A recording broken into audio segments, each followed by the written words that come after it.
Puji Tuhan. Kita akan angkat satu pujian. Firman-Mu nomor 36, Gita Karunia. Untuk menyambut firman Tuhan, kita nyanyikan Firman-Mu pelita bagiku.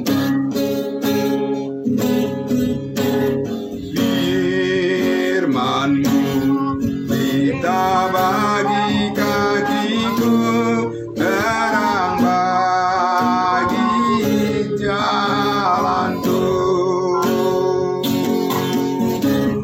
Firman-Mu pelita bagi kakiku, terang bagi hidupku. Waktu ku bimbang di jalan hidupku, tetaplah Kau di sisiku. Dan aku tak takut, karena Kau di dekatku, besertaku selamanya.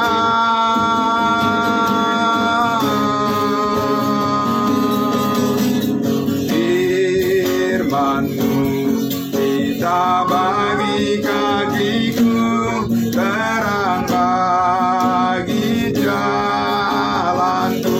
Sekali lagi kita awali Firman-Mu pelita bagi kakiku. Firman-Mu pelita bagi kakiku, terang bagi jalanku. Firman-Mu pelita bagi kakiku, terang bagi hidupku.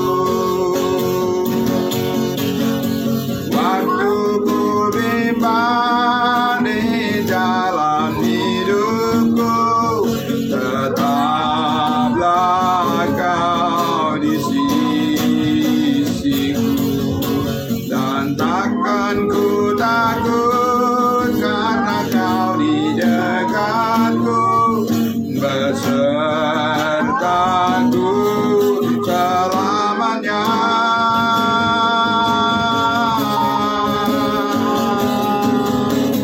Firman-Mu pelita bagi kakiku, terang bagi jalanku.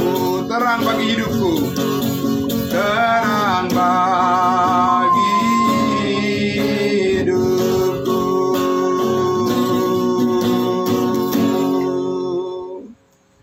Amin. Baik, puji Tuhan. Mari kita berdoa. Sebelum saya menyampaikan firman Tuhan, mari kita tundukkan hati kita, mari kita berdoa. Ya Bapa di dalam surga, Tuhan kami Yesus Kristus, Allah kami yang penuh kasih setia, yang telah memberkati kami semuanya. Terima kasih Bapa atas perkenanan-Mu bagi kami semua, saudara-saudara kami yang merendahkan hati dan tetap setia, konsisten dengan panggilan kebenaran Tuhan untuk kami selalu datang pada pengetahuan yang benar melalui kebenaran firman Tuhan yang dinyatakan. Kami semua bergembira, bersukacita menyambutnya. Dan terima kasih untuk segala berkat Tuhan yang selalu mencukupi, bahkan lebih daripada apa yang kami pikirkan. Dan kami doakan Tuhan menyediakan dan Tuhan mengaruniakan. Sehingga pada saat ini Tuhan, dengan semangat yang sungguh-sungguh ingin hidup setia di dalam Tuhan, semua kami boleh ada sebagaimana kami ada saat ini Tuhan. Terima kasih Bapa. Terima kasih Tuhan Yesus, baik semua saudara-saudara kami yang sudah ada di ruangan Zoom meeting ini, maupun semua yang ada di live streaming yang mengikuti ibadah Kamis Ministry kami di malam hari ini Tuhan. Kami bersyukur, berterima kasih atas kebaikan-Mu ya Bapa. Bapa dalam surga, tidak lupa kami Tuhan mendoakan saudara kami, keluarga dari saudara kami, keluarga dari almarhum Bapak Evangelis Doni Rahakbau yang sudah terlebih dahulu Engkau panggil pulang ke surga, di mana kami selalu bersama-sama di ibadah Jumia Tuhan. Tapi pada saat ini Engkau telah berkenan memanggilnya kembali ke rumah Bapa di surga, dan kami mendoakan istri dan anak-anak cucunya semua yang ditinggalkan oleh beliau senantiasa dilimpahi oleh kasih karunia Tuhan dan pemeliharaan yang sempurna dalam kehidupan mereka. Dan Tuhan selalu menjadikan mereka menjadi keluarga yang tetap setia kepada kasih karunia Tuhan. Terima kasih Bapa, kami mengucap syukur. Biarlah firman-Mu ya Tuhan di malam hari ini kembali meneguhkan hati kami semua untuk melihat betapa luar biasa Tuhan pertolongan-Mu, luar biasa Tuhan kebenaran-Mu, membangkitkan semangat kami terus ya Bapa untuk setia melayani-Mu Bapa. Terima kasih Tuhan Yesus. Biar semakin banyak orang terberkati ya Tuhan. Banyak jiwa yang dimenangkan oleh kuasa Injil Kristus. Dan kami semua dipenuhi sukacita dari hari ke hari. Damai sejahtera Tuhan melimpah dalam hidup setiap anak-anak Tuhan. Terima kasih Bapa. Terpuji nama-Mu, di dalam nama Tuhan Yesus kami berdoa. Haleluya. Amin. Amin. Terima kasih, puji Tuhan. Ya, baik. Sesuai dengan tema atau topik pembicaraan yang akan kita diskusikan pada malam hari ini, ya. Sekali lagi selamat malam semuanya. Puji Tuhan, salam sehat semua Bapak Ibu sekalian. Amin. Ya. Baik. Topik kita pada malam hari ini seperti yang sudah dibagikan, yang sudah di-share ya Bapak Ibu sekalian, adalah seberapa pentingkah mengaku dosa supaya diampuni Tuhan ya, supaya memperoleh pengampunan. Nah Bapak Ibu Saudara, karena ini sudah menjadi hal yang umum barangkali ya, sehingga kita malam hari ini akan melihat dari kebenaran firman Tuhan. Dan saya juga mohon izin kalau saya akan minta saya mute dulu semuanya, supaya nanti pemberitaan firman Tuhan jaringan kita bisa bagus ya Bapak Ibu sekalian ya. Bisa kita mute dulu, nanti kita baru pas di sesi diskusi, baru nanti kita akan sama-sama bisa sharing ya.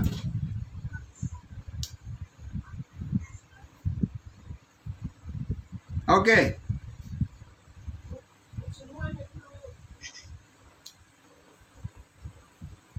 Hal yang pertama Bapak Ibu Saudara yang harus kita ketahui adalah berkaitan dengan topik pembahasan kita pada malam hari ini, bahwa kita harus mengakui bahwa Tuhan selalu memberikan pengampunan kepada manusia sejak manusia pertama diciptakan, begitu ya. Dan persisnya adalah tentunya setelah Adam jatuh ke dalam dosa. Dan itu bisa kita lihat dan kita bisa baca di dalam Alkitab bahwa Tuhan memerintahkan agar orang-orang yang percaya di zaman perjanjian lama itu untuk mempersembahkan korban-korban bakaran, ya, korban darah hewan, untuk pengampunan dosa mereka, ya. Jadi Tuhan memerintahkan agar mereka membuktikan iman mereka, ya.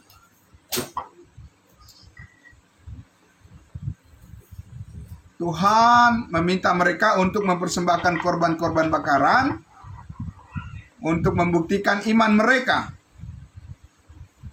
dan juga Tuhan menyatakan pengampunan atas apa yang mereka lakukan atau apa yang mereka korbankan. Nah karena itu, Bapak Ibu Saudara, seperti saya katakan tadi, bahwa Tuhan mengaruniakan pengampunan kepada semua umat manusia. Mulai dari manusia yang pertama sampai nanti manusia yang terakhir, selalu Tuhan menyediakan pengampunan.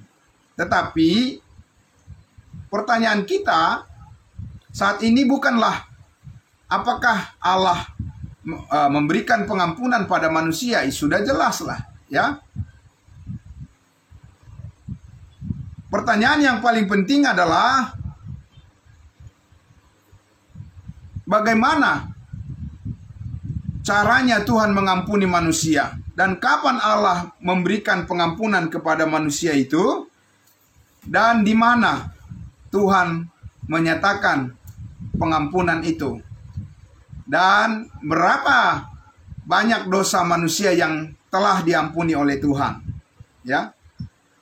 Nah, karena itu Bapak Ibu sekalian, saya mengajak kita untuk melihat dulu apa yang dikatakan oleh Musa mengenai bangsa Israel di dalam Bilangan pasal 14.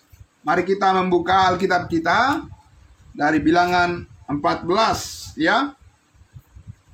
Oke. Ya.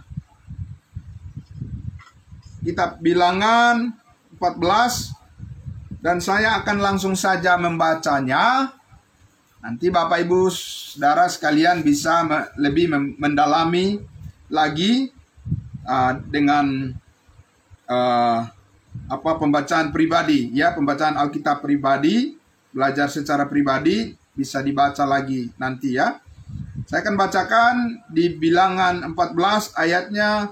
Saya baca saja dari ayat 18 dulu, ya. Tuhan itu berpanjang sabar dan kasih setianya berlimpah-limpah.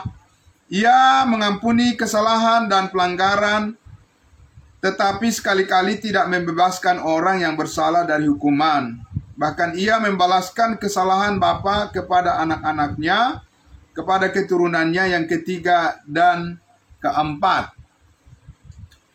19. Ampunilah kiranya kesalahan bangsa ini sesuai dengan kebesaran kasih setiamu, seperti engkau telah mengampuni bangsa ini mulai dari Mesir sampai kemari. Nah, ini Musa berbicara. Musa mengatakan, ampunilah bangsa ini. Bangsa mana? Ya, semua bangsa. Apa ini bangsa maksudnya adalah bangsa Amerika, bangsa Indonesia? Tidak. Ini Musa mengatakan ampunilah bangsa ini, bangsa Israel tentunya, ya. Jadi di sini kita lihat bahwa Musa meminta pengampunan dari Tuhan terhadap bangsa Israel, bangsa pilihan. Dikatakan mulai dari Mesir, ya. Mulai dari perjalanan mereka dari Mesir, kesalahan mereka, ya, Tuhan mengampuni kesalahan bangsa itu, ya, dan itu diminta oleh Musa. Oke, kemudian kita lihat lagi di Mazmur 25. Oke, Mazmur pasal 25. Ini adalah yang berbicara Daud, Raja Daud, raja orang Israel. Mazmur 25 ayatnya yang ke 11. Bisa saya baca dari ayat 10. Sebab jalan Tuhan adalah kasih setia dan kebenaran bagi orang yang berpegang pada perjanjiannya dan peringatan-peringatannya. Ayat 11. Oleh karena namamu ya Tuhan, ampunilah kesalahanku, sebab besar kesalahan itu. Ya. Jadi di sini kita lihat lagi di ayat 18. Ayat 18-nya, tiliklah sengsaraku dan kesukaranku, dan ampunilah segala dosaku. Tadi kita lihat Musa sadar betul bahwa Tuhan belum mengampuni bangsa Israel, sehingga dia meminta agar Tuhan mengampuni dosa-dosa mereka. Begitu juga dengan Daud di sini. Daud sadar betul bahwa segala dosanya belum diampuni Tuhan. Makanya dia minta agar Tuhan mengampuninya. Ya. Begitu. Itu yang kita lihat di sini. Jadi mereka menyadari, baik Musa maupun Daud menyadari bahwa Tuhan belum mengampuni semua dosa mereka, sehingga mereka harus minta ampun kepada Tuhan. Ya. Sekarang kita lihat waktu Yesus melayani di bumi. Waktu Yesus melayani di bumi pada masa hidupnya, dia juga mengajarkan doa kepada bangsa Israel, kepada orang-orang Israel. Di Matius pasalnya yang ke-6. Matius pasal 6. Ya. Matius pasal 6. Kita baca di situ, Yesus mengajarkan, ayatnya yang ke-12, dan ampunilah kami akan kesalahan kami, seperti kami juga mengampuni orang yang bersalah kepada kami. Tentunya di sini Yesus tidak termasuk di bagian dari kelompok kata kami. Yesus tidak termasuk di sana karena Yesus tidak berdosa. Yesus tidak pernah berbuat dosa. Tapi doa ini diajarkan oleh Tuhan Yesus kepada murid-muridnya, orang-orang Israel yang diselamatkan, dan supaya mereka berdoa dengan mengatakan apa? Ampunilah kami akan kesalahan kami seperti kami mengampuni orang yang bersalah kepada kami. Jadi Yesus pun menyadari betul bahwa pada saat itu murid-muridnya ini belum menerima pengampunan segalanya.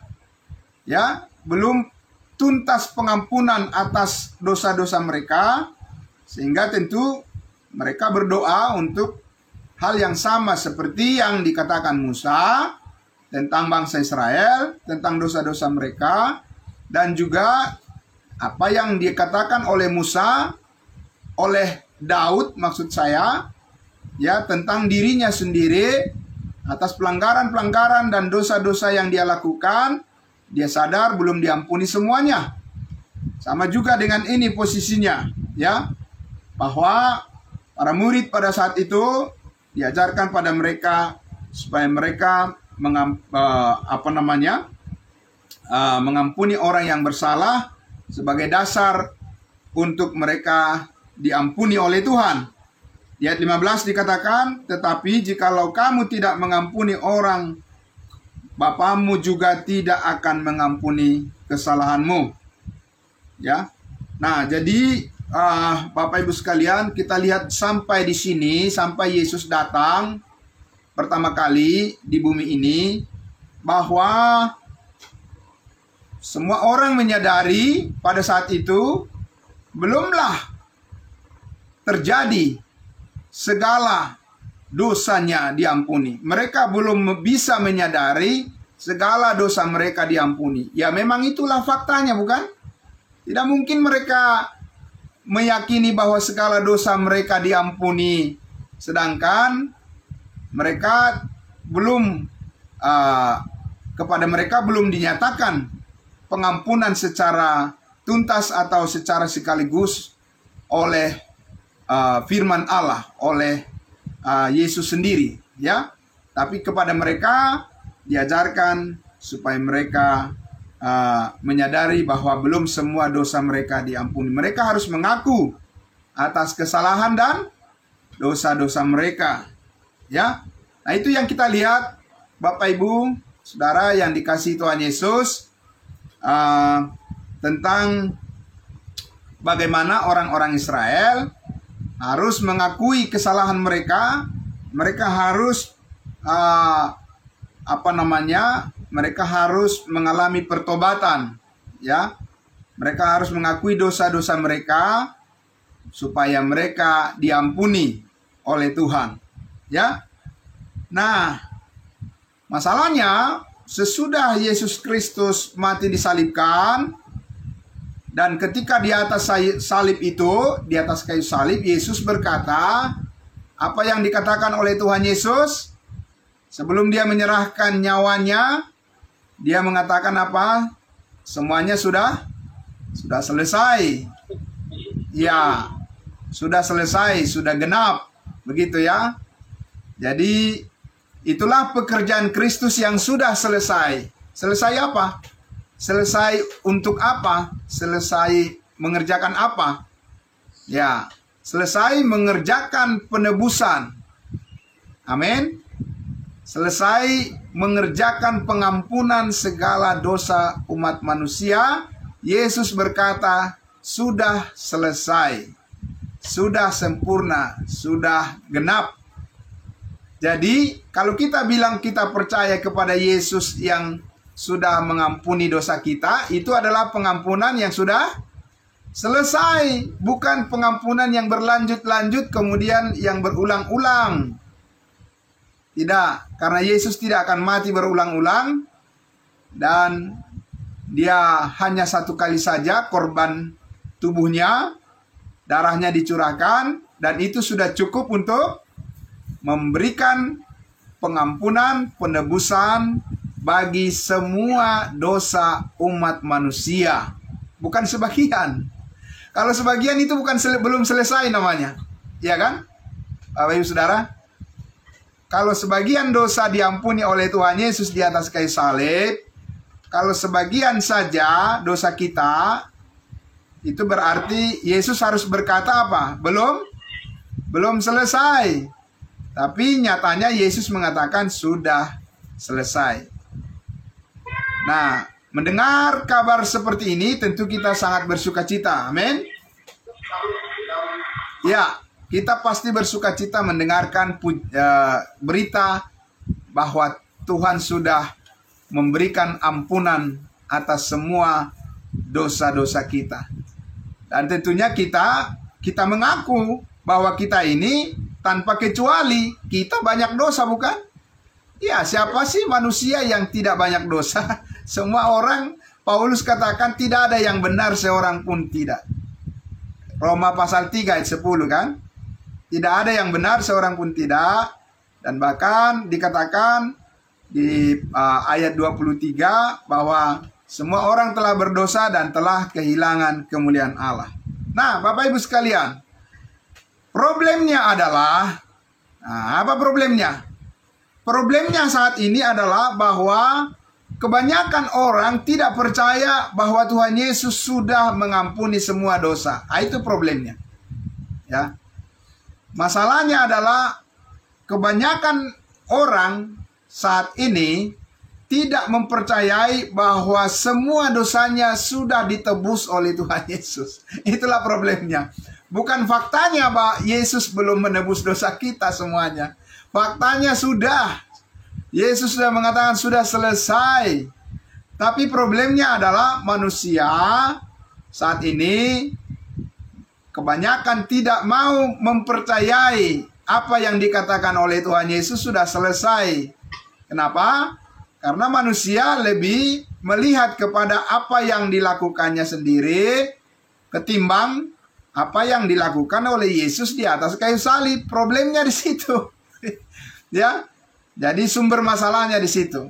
Nah, sekarang saya mengajak kita untuk melihat lagi di Roma pasal 6. Sekarang kita lihat bahwa saat ini sesudah Yesus mati disalibkan, Allah menyatakan firman-Nya melalui hambanya Rasul Paulus bahwa kematian Yesus Kristus itu adalah untuk pengampunan, penebusan akan segala dosa sekali untuk selama-lamanya. Kita lihat Roma pasal 10 ya.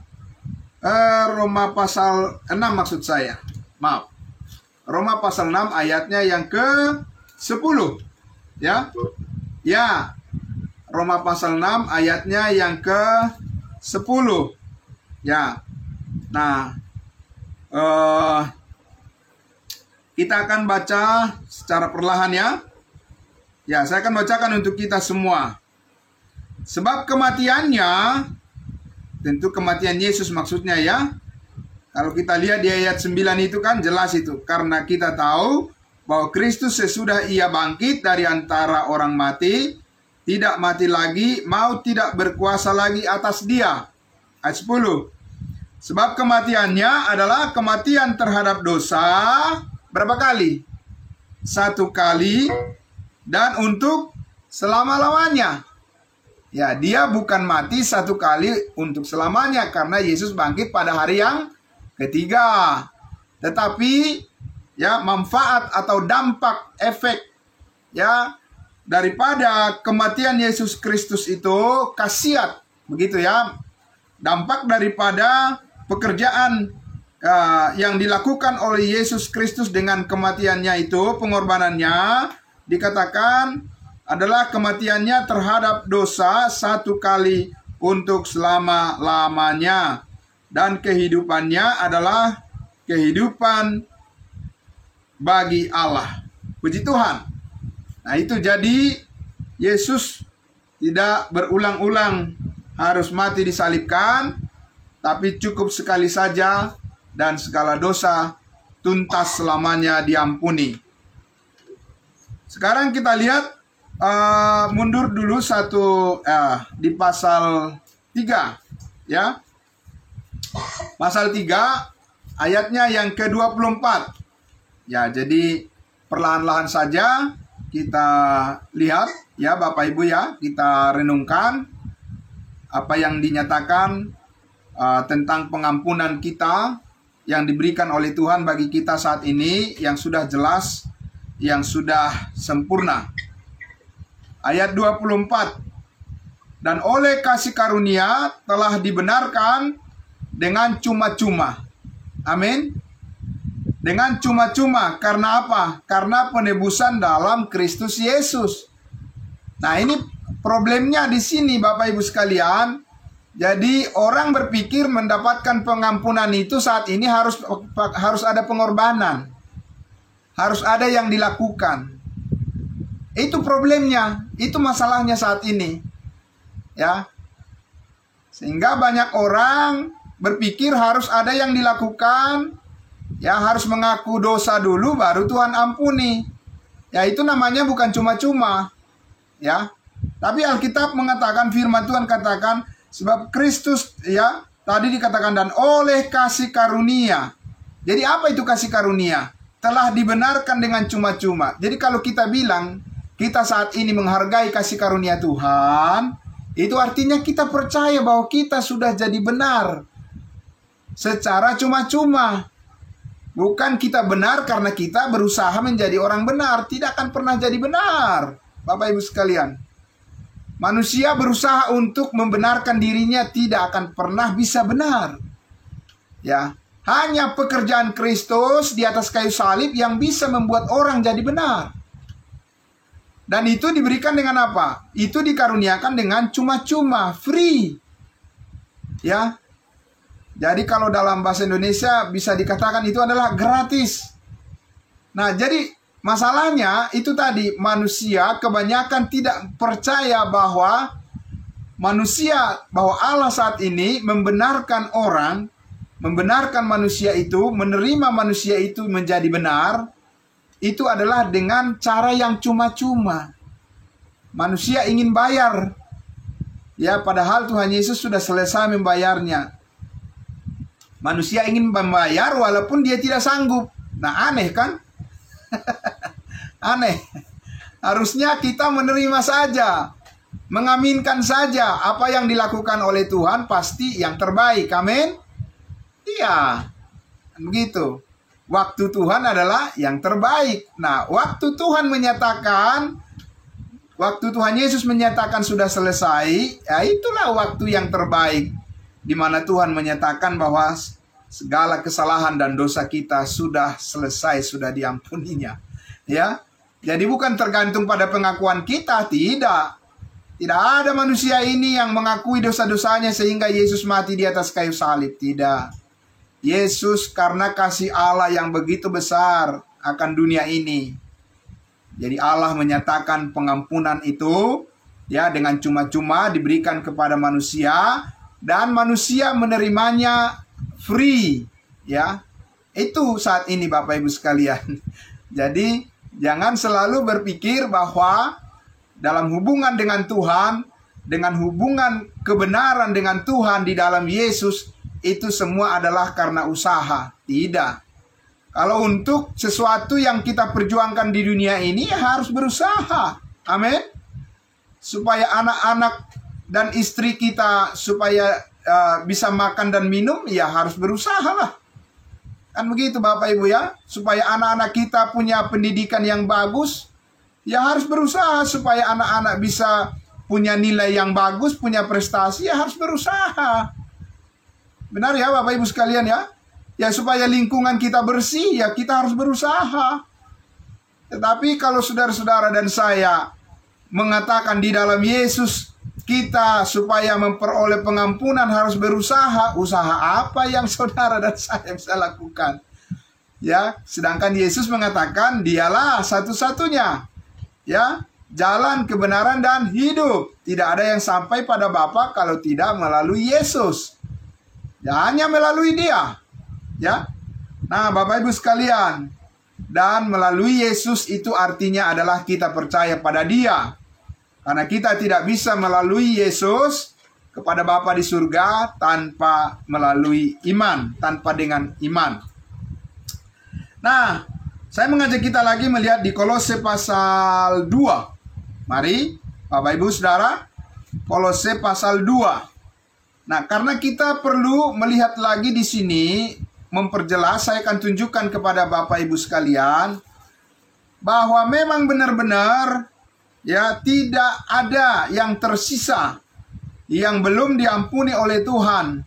Kesalahan-kesalahan dan dosa-dosa kita ketika Dia menyerahkan nyawanya sebagai ganti kita di atas kayu salib. Kolose 2 ayatnya yang ke-13 dan 14. Oke? Ya. Kolose pasal 2 ayat 13 dan 14. Ya. Dikatakan di situ, kamu juga, siapa kamu di sini? Kamu di sini bukan orang Israel. Ya, kalau tadi di kitab Bilangan ketika Musa mengatakan, ampunilah Tuhan dosa bangsa ini. Nah, itu berbicara bangsa Israel. Ya, sekarang di sini kata kamu di sini adalah bicara tentang tubuh Kristus, yaitu kita, orang-orang percaya yang dimeteraikan dengan Roh Kudus tanpa perbedaan, tanpa suku, tanpa bangsa, tapi ini adalah benar-benar tubuh Kristus yang setiap orang yang dimeteraikan dengan Roh Kudus. Jadi kamu meskipun dahulu mati oleh pelanggaranmu dan oleh karena tidak disunat secara lahiriah, telah dihidupkan Allah bersama-sama dengan Dia, bersama Yesus, sesudah Ia mengampuni segala pelanggaran kita. Amin. Karena ada orang yang bertanya, ya, ada juga orang yang berkeyakinan begini, ya, saya percaya Yesus mengampuni segala dosa saya, tapi itu dosa keturunan. Kalau dosa perbuatan belum diampuni. Ada juga orang yang percaya seperti itu. Ya. Nah, tetapi itu menimbulkan problem, bukan? Yang pertama, tidak ada dikatakan di Alkitab bahwa Yesus mati di kayu salib hanya mengampuni dosa keturunan. Satu. Yang kedua, kalau dikatakan bahwa Tuhan Yesus belum mengampuni dosa yang kita perbuat sehari-hari, pertanyaannya, siapa lagi, darah siapa lagi yang akan ditumpahkan untuk mengampuni dosa-dosa tersebut? Ya. Nah, makanya dikatakan tadi di sini, sesudah Ia mengampuni segala pelanggaran kita. Ya. Jadi tuntas, benar-benar semuanya sudah selesai. Allah sudah memperhitungkan semua perbuatan yang kita lakukan ditimpakan kepada Yesus, kepada tubuh Yesus 2000 tahun yang lalu. Ya, maka di ayat 14 itu sangat menarik dikatakan, ya, dengan menghapuskan surat hutang,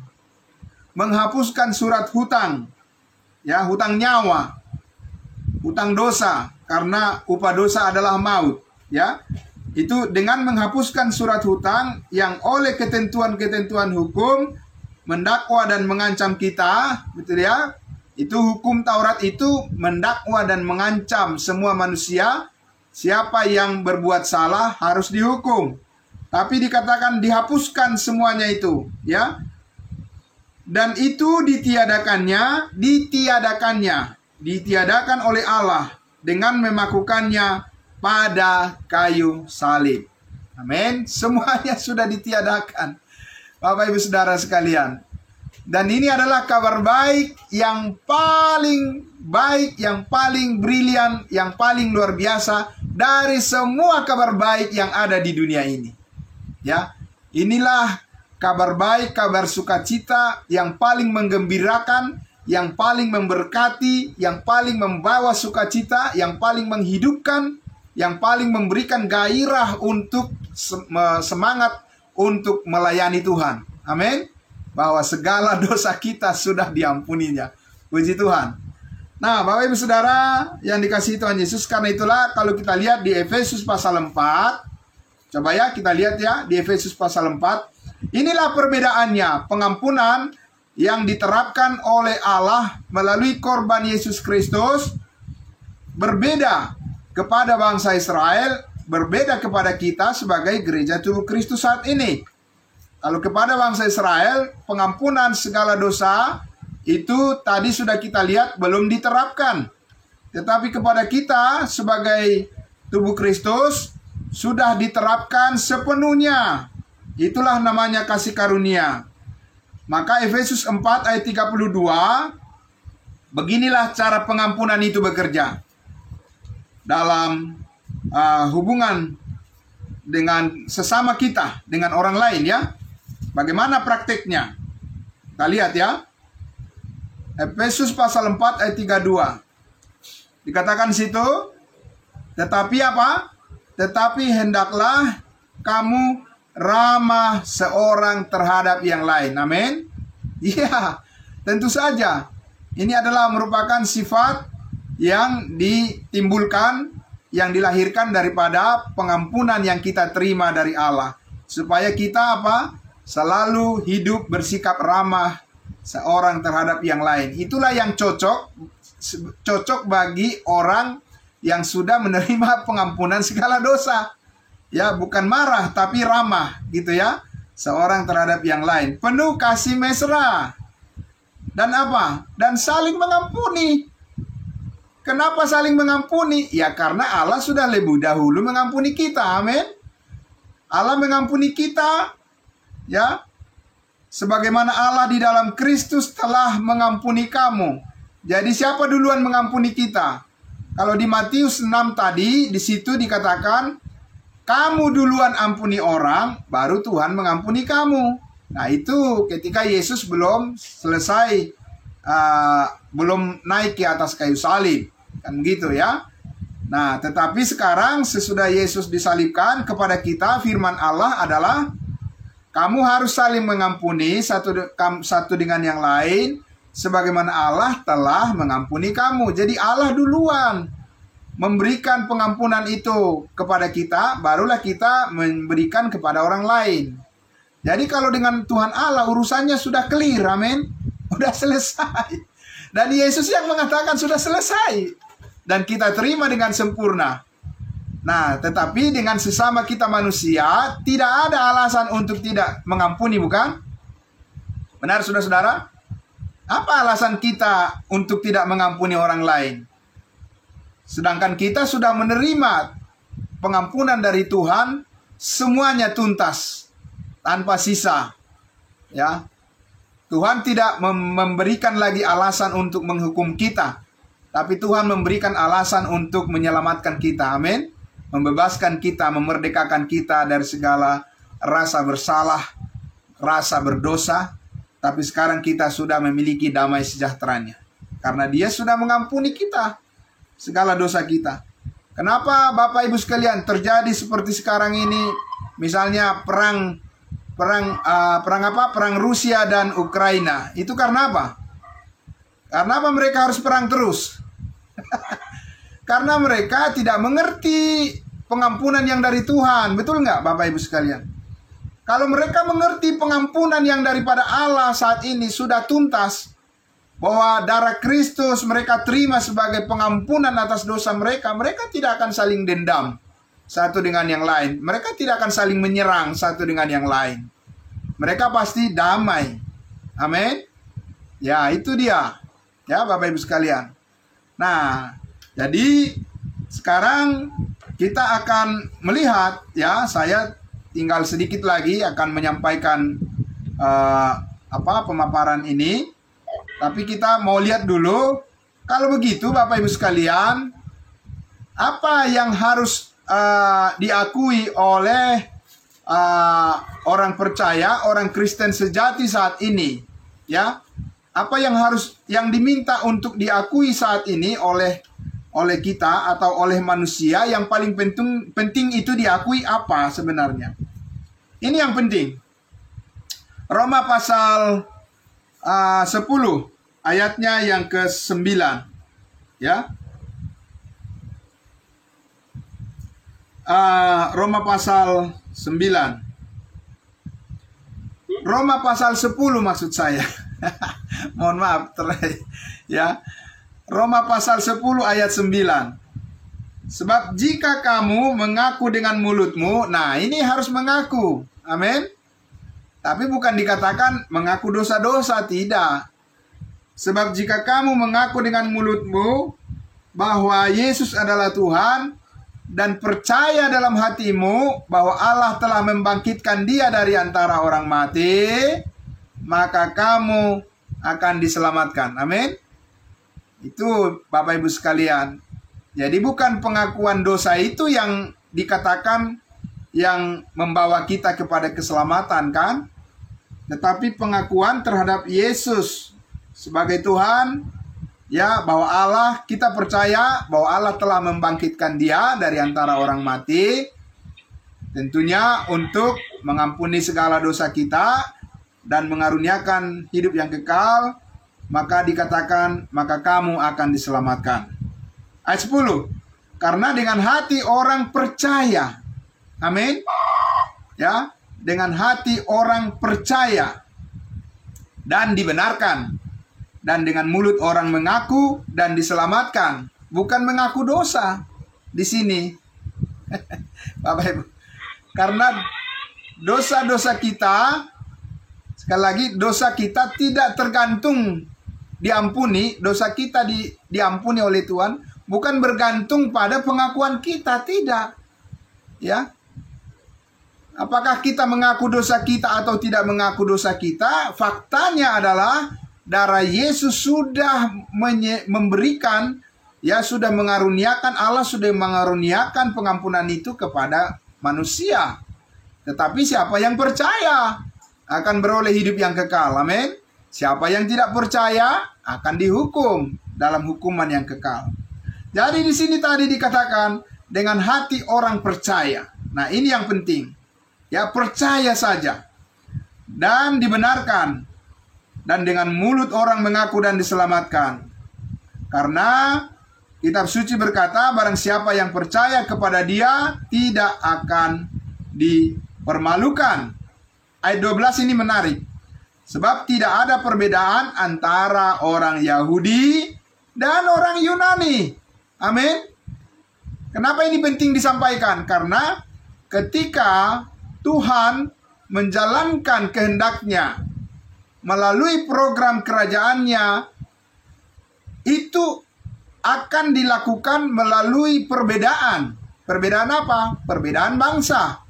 Yaitu bangsa Israel adalah bangsa pilihan. Bangsa Israel adalah umat Allah.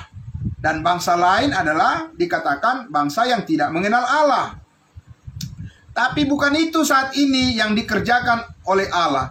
Programnya Allah saat ini adalah, kehendak Tuhan saat ini adalah agar semua orang diselamatkan tanpa perbedaan. Caranya bagaimana? Dengan percaya saja kepada kasih karunia Tuhan. Karena kasih karunia Tuhan telah dicurahkan dengan pengampunan penebusan akan segala dosa. Sehingga setiap orang yang percaya dimeteraikan dengan Roh Kudus dan beroleh keselamatan hidup yang kekal itu, ya. Nah, Bapak Ibu Saudara yang sangat diberkati oleh Tuhan Yesus, karena itulah ya saya akan membawa kita sedikit lagi untuk melihat perbedaan, ya, perbedaan pemberlakuan, penerapan daripada manfaat daripada korban darah Kristus, korban tubuh Yesus kepada bangsa Israel dan kepada kita sebagai tubuh Kristus. Itu ada perbedaan yang sangat signifikan yang harus kita mengerti, supaya jangan kita sampai mencampur adukan kedua hal ini yang mengakibatkan kekacauan di dalam pemahaman. Ya, bagaimana maksudnya? Bahwa orang Israel, Bapak Ibu sekalian, bahwa kepada orang Israel Allah mengaruniakan pengampunan atau menerapkan manfaat benefit daripada pengampunan atas darah Kristus apabila mereka mengaku dan bertobat. Ya, mengakui dosa-dosa mereka. Saya mengajak kita melihat dulu dari Lukas pasal 3. Mari kita lihat Lukas pasal 3, ya. Lukas pasal 3. Ya, kita buka Lukas pasal 3 ayatnya yang ketiga. Nah, ini berbicara ya tentang pekerjaan pemberitaan daripada Yohanes Pembaptis. Ayat 3. Maka datanglah Yohanes ke seluruh daerah Yordan dan menyerukan, bertobatlah dan berilah dirimu dibaptis, dan Allah akan mengampuni dosamu. Akan mengampuni dosamu. Bukan telah. Kalau tadi kita lihat, apa yang dinyatakan oleh Rasul Paulus itu adalah kata-kata telah. Sudah. Kita sudah diampuni. Kita sudah menerima pengampunan itu. Kalau orang Israel, mereka akan menerima. Akan. Ya. Dan di sini Yohanes Pembaptis mengatakan, bertobatlah, ya, dan berilah dirimu dibaptis, dan Allah akan mengampuni kamu. Akan, bukan telah. Ya. Kita lihat lagi di Kisah Para Rasul 2. Itu sebelum Yesus disalibkan. Sesudah Yesus disalibkan, karena Allah masih berurusan dengan bangsa Israel, dengan orang Israel, program kerajaan sorga di bumi, ya, maka kita lihat di Kisah Para Rasul 2, Petrus berbicara kepada orang Israel mengenai pengampunan yang Tuhan sediakan bagi mereka, haruslah melalui pertobatan. Mereka harus mengaku dosa-dosa mereka, ya, untuk jalan memperoleh apa? Pengampunan. Kisah Para Rasul 3 ayat 38 dari ayat 37, ya. Ketika mereka, siapa mereka di situ? Jelas konteksnya adalah ayat 36. Jadi seluruh kaum Israel harus tahu dengan pasti. Tidak dikatakan jadi semua umat manusia di dunia harus tahu. Petrus tidak mengatakan begitu. Ini berbicara siapa berbicara mengatakan apa kepada siapa, itu sangat penting, ya, untuk memahami maksud Allah di dalam firman ini. Jadi Petrus berbicara kepada orang Israel, dikatakan di situ ya 37, ketika mereka mendengar hal itu, hati mereka sangat terharu. Lalu mereka bertanya kepada Petrus dan rasul-rasul yang lain, apakah yang harus kami perbuat, saudara-saudara? Nah, mereka ini mencari apa? Mencari keselamatan. Sama seperti kepala penjara Filipi di Kisah Para Rasul 16. Dia katakan, Tuhan, apakah yang harus kuperbuat supaya aku selamat? Apa jawab Paulus? Paulus tidak bilang, bertobatlah, ya, dan seterusnya. Paulus mengatakan apa? Percayalah kepada Yesus Kristus, engkau akan selamat. Engkau dan seisi rumahmu. Ya, jadi dengan percaya. Tapi di sini Petrus berbeda.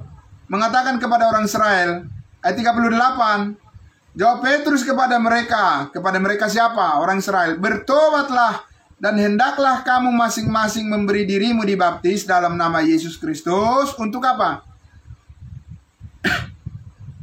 Untuk pengampunan dosamu, maka kamu akan menerima karunia Roh Kudus. Bukan telah menerima Roh Kudus, ya.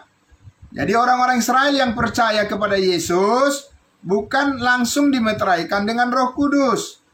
Tetapi kita saat ini, Efesus 1 ayat 13 berkata, di dalam Yesus kamu juga setelah kamu percaya dimeteraikan dengan Roh Kudus. Amin.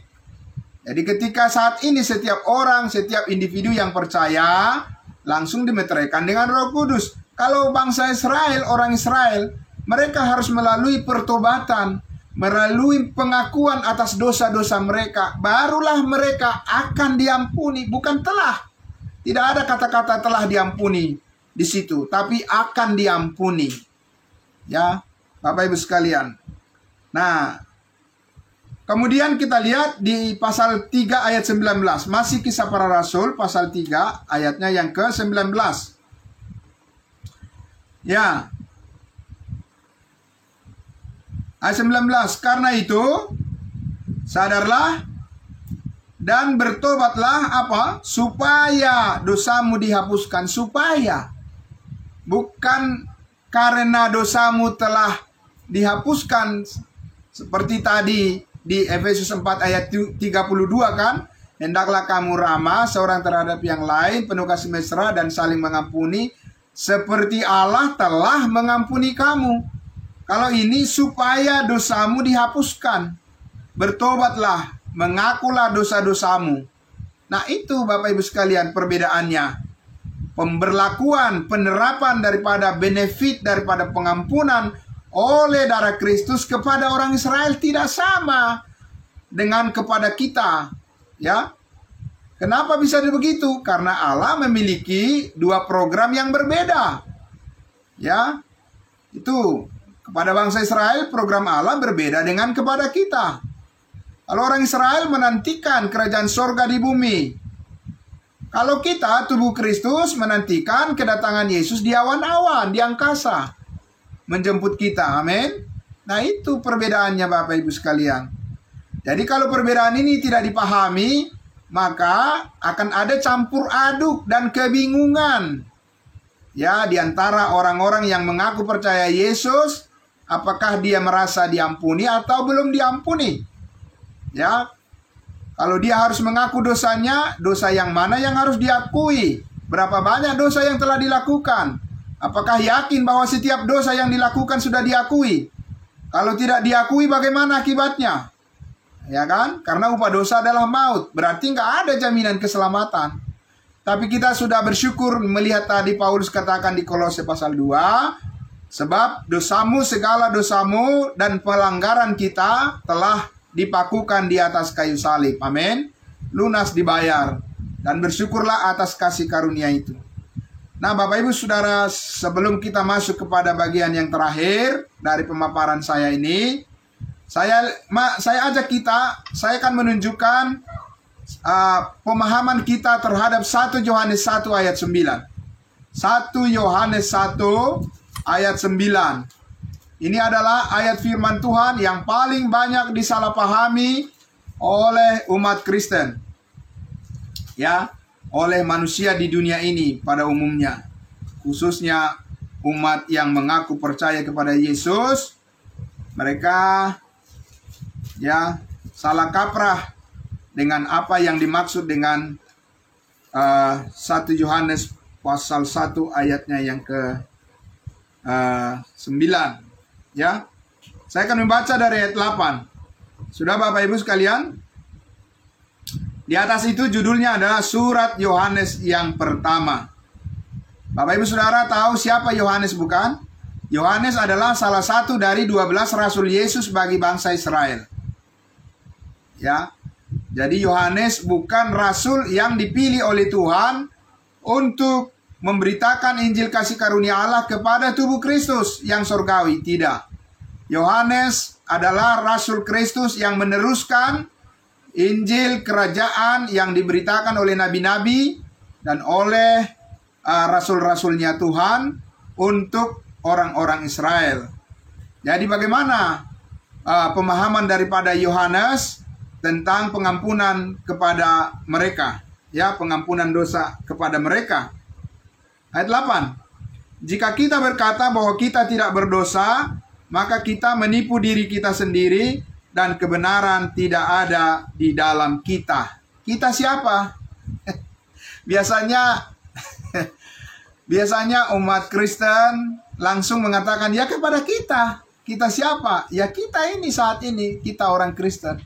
Bapak Ibu Saudara yang diberkati oleh Tuhan Yesus, kita harus jujur mengatakan apa yang dikatakan oleh Alkitab itu. Tentunya Yohanes di sini menulis kepada umat Israel, kepada orang-orang Israel, karena dia diutus oleh Allah, oleh Yesus Kristus untuk memberitakan kepada umatnya Israel.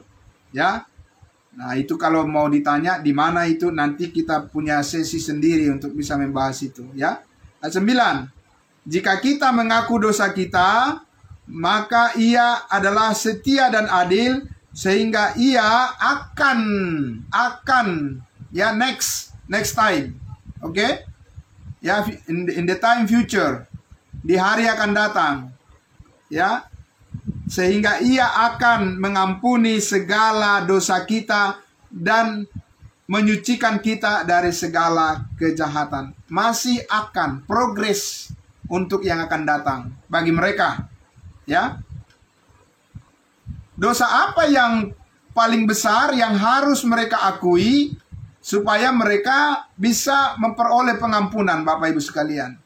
Tentu saja dosa yang paling besar yang dilakukan oleh orang Israel adalah penyaliban Yesus Kristus. Amin. Ya, penyaliban daripada Yesus Kristus, penyaliban yang mereka lakukan kepada Mesias Yesus Kristus, itulah dosa yang terbesar yang dilakukan oleh umat Allah, yaitu umat pilihannya bangsa Israel.